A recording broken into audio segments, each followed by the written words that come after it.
40 वर्ष की जातिका हैं। इनका जन्म शतभिषा नक्षत्र में हुआ है और शतभिषा नक्षत्र के जो रूलिंग प्लैनेट होते हैं राहु होते हैं।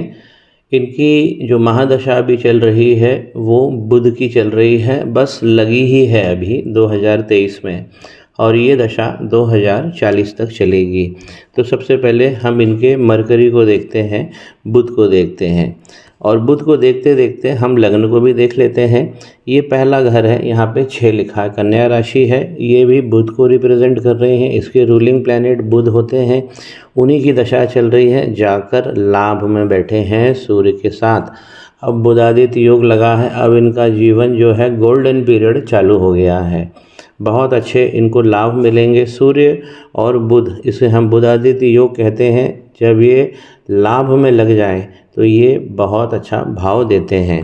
तो लग्नेश का यहाँ जाना ये बहुत अच्छा है।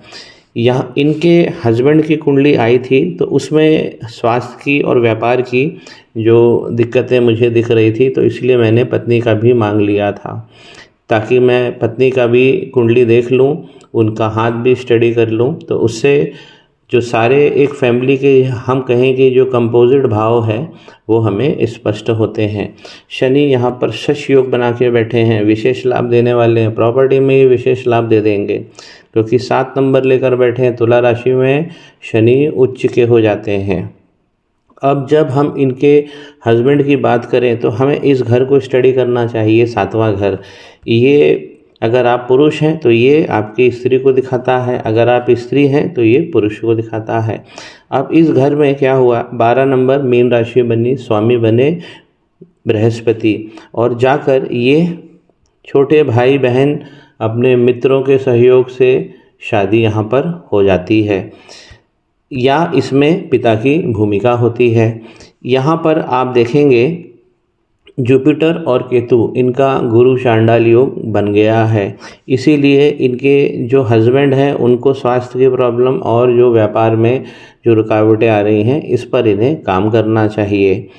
एक प्रकार से यदि हम चंद्रमा की बात करें तो चंद्रमा इनके 6ठे भाव में पहुंच गए हैं, और चंद्रमा किस भाव को रिप्रेजेंट करते हैं, इनके लाभ को रिप्रेजेंट करते हैं। तो चंद्रमा पे इन्हें काम करना ही होगा, क्योंकि लाभ का जो स्वामी है वो जाकर 6ठे भाव में पहुंच गया है।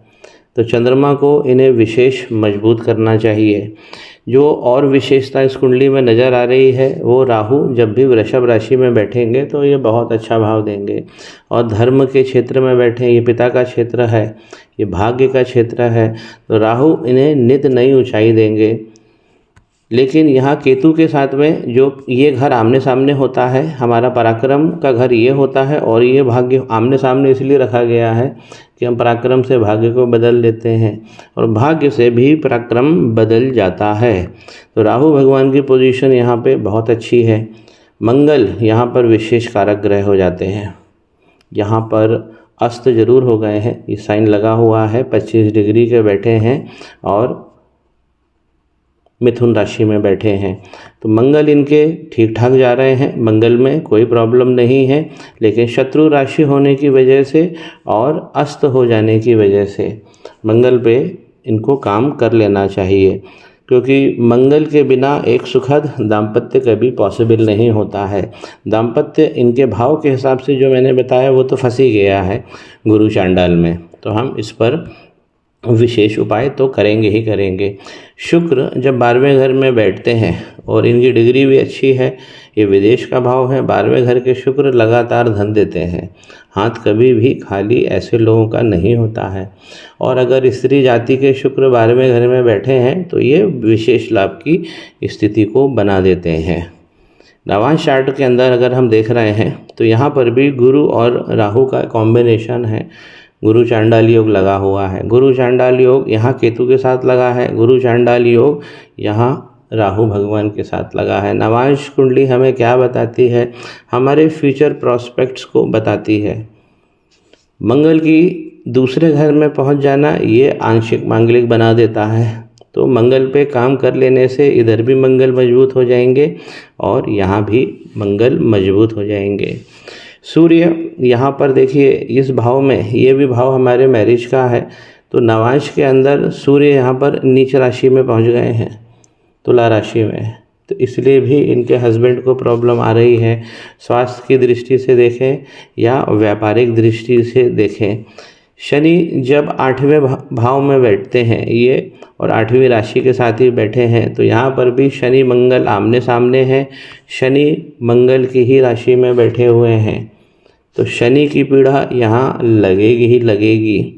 केतु और मरकरी जब कॉम्बिनेशन में बैठते हैं और 12वें घर में बैठे हैं, तो आपके जो व्यापारिक लाभ हैं उसमें ये रुकावट मारेंगे ही मारेंगे।